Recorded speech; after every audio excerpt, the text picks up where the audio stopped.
Gemini, Sun, Moon, Rising, Venus, Signs, Cross Watchers, welcome sa inyong reading. Ano pang sign ninyo? Welcome po kayo dito kung gusto nyong manood ng reading ni Gemini, lalo na kung nakaka-relate kayo. Don't forget to leave a comment, a like, a heart, pa-subscribe, pa-follow, pa-share.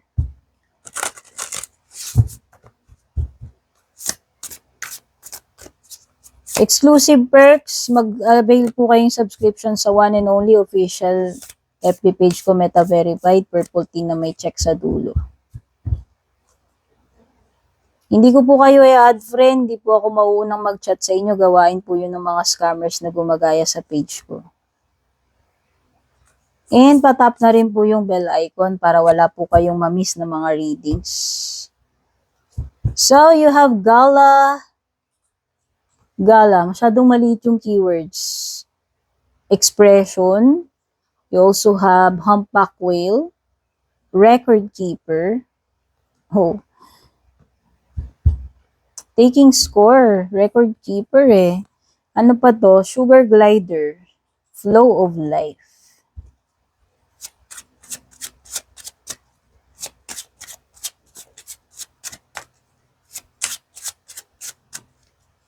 Napaka-cute naman itong bird na ito. Ganda-ganda niya. Ganda ng color.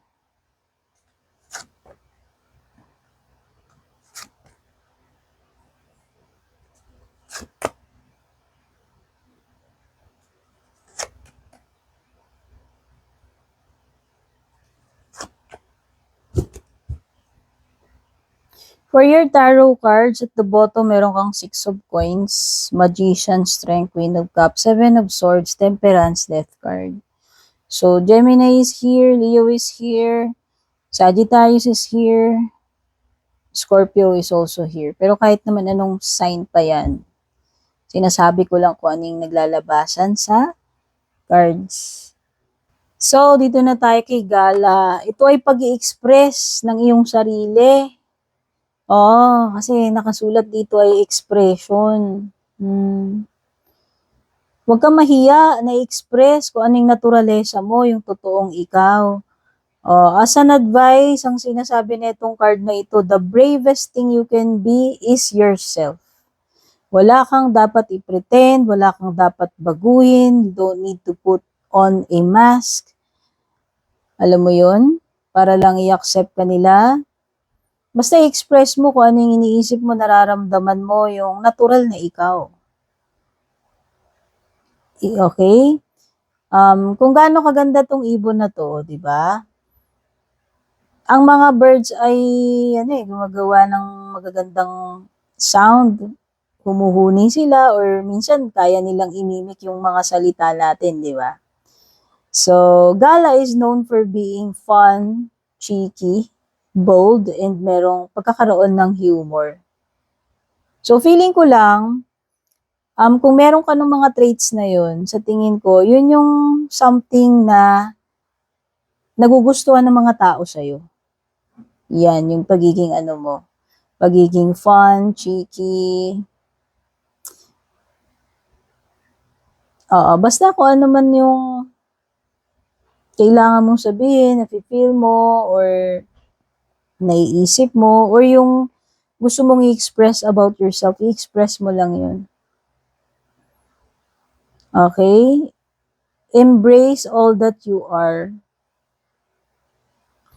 Yun yung isa pang advice sa iyo. Maaaring ito ay creative expression din. Baka magaling ka sa arts, etc.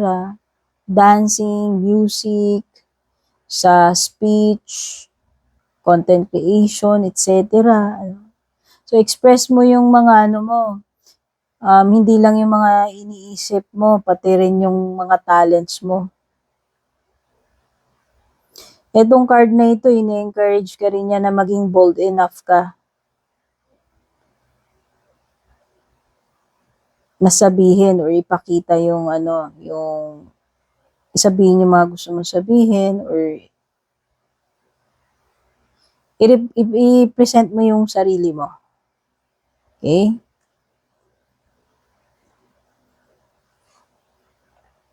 So, next card mo is si Record Keeper, Humpback Whale, no? So, ito parang feeling ko lang, marami ka nang masyadong nailista na inire-record mo dyan, naipon na. So, may tendency sumabog yon. Pag sinabi nating record keeper, lista ka lang ng lista. Kung ano yun, tanggap ka lang ng tanggap. Tapos one day, mapupuno na yung listahan mo, mapupuno na yung pinaglalagyan mo, pinag-iipunan mo, and eventually, bibigay yun, magbo-burst yun. Okay? So, kailangan mong i-release. Bago ka makakota, bago ka sumabog, bago mapuno yan, kung negative man yung mga yan. O halimbawa, lagi mo na lang kinikip sa sarili mo to, lagi ka na nagtitiis na ganito.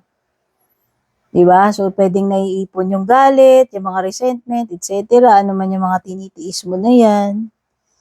O, ito ay nagbibigay sa iyo ng pressure eh. Maaring may bad effect kasi sa iyo yun eh. So, kailangan mo ng management. Kung halimbawa, diba? Kung halimbawa, meron kang kinaiinisan or laging ginagawa hindi tama sa'yo, i-address mo. Diba? Kung meron ka mang mga naipon na kahit anumang emotion sa iyo, i-let go mo na yung mga yan. Oo. I-release mo yan. Healthy healthy na pagre-release. Kasi mukhang sabi ko nga, pwedeng puno na yung listahan mo eh. Puno na yung lalagyan mo. Pwedeng puno na yung salop, di ba? Maaaring yun yung sinasabi nito. As an advice, sinasabi nito, let go of any emotions that are not yours yan. Yan yung mga naipon sa'yo. Maaaring kagagawan ng iba, pero parang siya, naipon din siya sa'yo.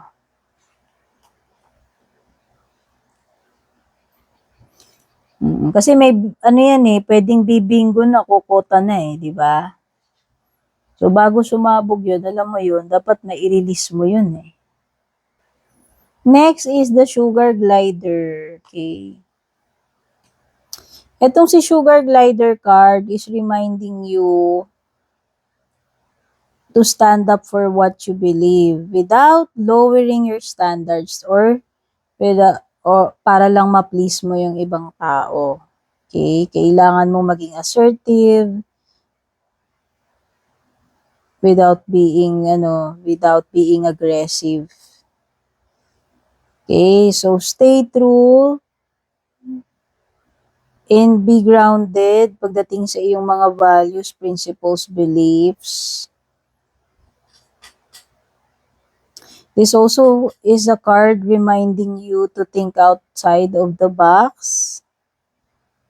Lalong-lalo na kung ikaw ay nagiging particularly close-minded or stubborn pagdating sa in some areas ng buhay mo. So, ang kinakailangan mo according to this card is a malawak na mindset. At yun ay magdidirect sa iyo sa tamang path.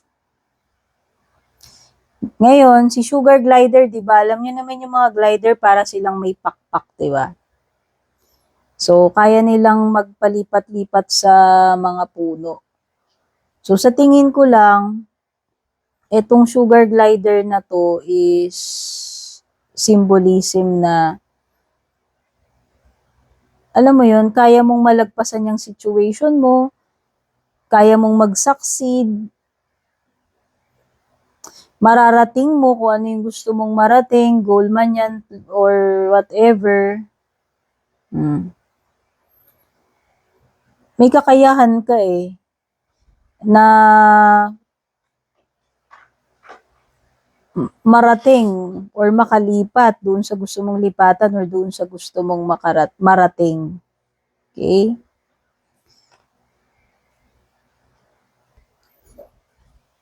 So, yun na nga. Nabanggit ko na ba itong mga signs? Ang daming mga signs dito.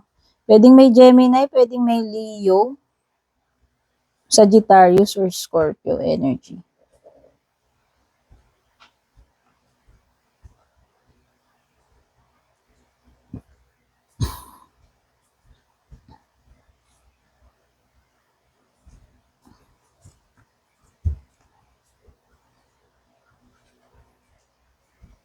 Alam mo, meron kang something na marireceive with the Six of Coins. Kasi Six of Coins is giving or receiving eh. So, either ikaw yung magbibigay dito or ikaw yung pagbibigyan or makakatanggap, ha?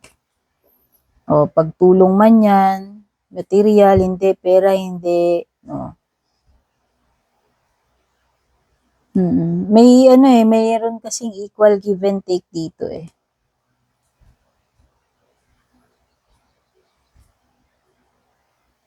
Pwedeng may return, oo. Kung ano man return yan, pera man yan or whatever. Nakikita ko malakas ang energy ng transformation, mga pagbabago para sa'yo kasi nandiyan ang Magician Death card. And alam naman natin na si Death card is an ending, transformation, and new beginning. Si Magician is also about transformation. So, sa tingin ko lang, mukhang may major breakthrough or transformation dito. Pagkatapos ng ending na yan, mag-iiba ang lahat. Nandun yung adjustment period. And nandun din yung panibagong darating para sa'yo. Kung ano man yung darating na yan. May it be love, career opportunity, or mga magagandang pagbabago sa buhay mo, sa situation mo. So, kailangan mong maging matatag with the strength card, inner strength yan. Kailangan mo ng patience. Kailangan mong makontrol kung ano man yung mga dapat mong makontrol sa sarili mo. Kasi ang strength card is, kumbaga, nakokontrol mo yung demons mo, no? Kaya mong magtiis, kaya mong mag-control ng temper, etc., etc., naman yan, na kinakailangan ng inner strength na situation. Strength card, minsan pag-hold back yan, especially kung meron kang mga words na hino-hold back, no? And since lumilitaw yung gala card mo, ito, expression. So, kung ano man yung mga bagay na ang tagal-tagal mo na hindi binibitiwan ng mga salita, emotions, etc., i-release mo na yan. Sa kung paano mang pamamaraan para ma-express mo yan. Kasi may expression, may record keeper, sabi ko nga yung mga naipon na etc., etc. Ito na yung time para i-release mo yung mga yan, Gemini. Pwedeng pag-i-express ng love, pwedeng pag-i-express ng mga emotions mo, sama ng loob, etc. Basta, kailangan mong i-express yun eh. Ayan no, ang daming card ng emotion. Lumitaw pa yung Queen of Cups. Kaya ako yan, meron kang, eto, pwedeng sa love life to. Kung ano man yung mga nararamdaman mo about this person, sabihin mo, i-express mo, whether sa actions yan, anumang gestures or words, para lang may express mo yung nararamdaman mo para doon sa tao na yan. So, ito nag-a-apply to hindi lang sa love life mo ha, pati sa family members. Kung meron kang mga nakasamaan ng loob, baka it's time para, alam mo yun, i-express yung nararamdaman mo dun sa tao na yun, magkaroon ng pagkakapatawaran, apology, forgiveness. And mare-restore yung peace eh. Nandun yung possibility na magkabati kayo, mabuo kayo uli, mag-heal yung connection ninyo, family nyo, relationship ninyo. Ang susi lang talaga is pakawalan yung mga dapat pakawalan na negative, i-express yung mga dapat sabihin or mga gestures na yun. So, ang feeling ko dito, magkakaroon ng healing, ng acceptance, matatapos na siguro yung mga matagal ng alitan, samaan ng loob, hindi pag-uusap, yung makakaluwag sa dibdib kung maire-release yung mga dapat i-release na mga words, etc. At magi-give way yun sa panibagong chapter eh. Nakikita ko na magta-transform lahat. Magiging okay na uli yung lahat eh. After niyang mga pangyayari na yan. So, napaka-importante ng feelings, ng emotions, and kung papaano natin mai-express ng healthy yan dito sa situation mo, Gemini. Ito yung life changer para sa'yo, sa tingin ko, dito sa reading na ito.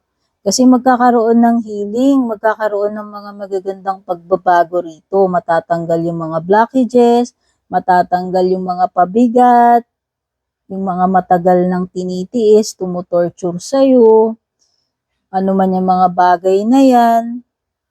Nakakakita rin naman ako ng partnership dito. Kung rekindling man yan or pagpasok sa isang connection, relationship, or partnership, temperance card. Basta, ang ganda netong ending na ito. Ang ganda netong ending, transformation, and new beginning na yan, death card na yan. Kaya sabi ko sa inyo, hindi laging nakakatakot yung death card. Hindi ibig sabihin may matetepok.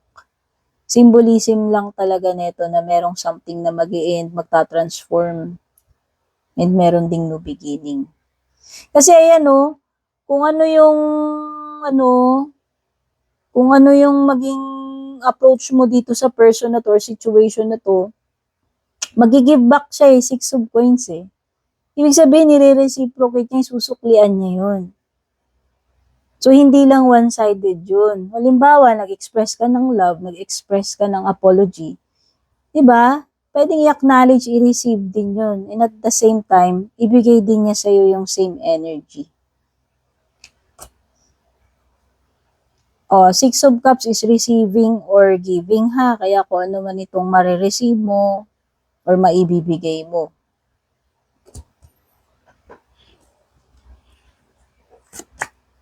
Success, alam ko na yan. Guaranteed success ito, star card, kung ano man yung gagawin mo. Activities, project, trabaho, etc. You will be taken care of in difficult times, Gemini. Kaya always pray lang, always think positive. Kung ano yung kaya mong gawin, gawin mo. Yung mga hindi mo kaya, isurrender mo kay Lord, mag-pray ka. Magpakatatag ka, by the way, strength card, kahit gaano ka-difficult yung mga times na yan, hindi ka daw basta-basta papabayaan. Maaaring magkaroon ng disappointment dito in a friend or a lover daw. Okay, for some of you, pwedeng may disappointment. Pay attention to your work. Mag-ingat. Baka mamaya, habang nagtatrabaho ka, lutang-lutang ka. Pwedeng yun. Pero pwede rin namang maging maingat ka dyan sa bagay na ginagawa mo, like mabusisi, tutukan mo yung mga details. Meron something about March, baka yung person na ka-deal mo, pinanganak ng March, or may mga bagay na related sa reading na to na maaaring nagsimula nung March or mag-e-end pa ng March next year. Okay? Godspeed.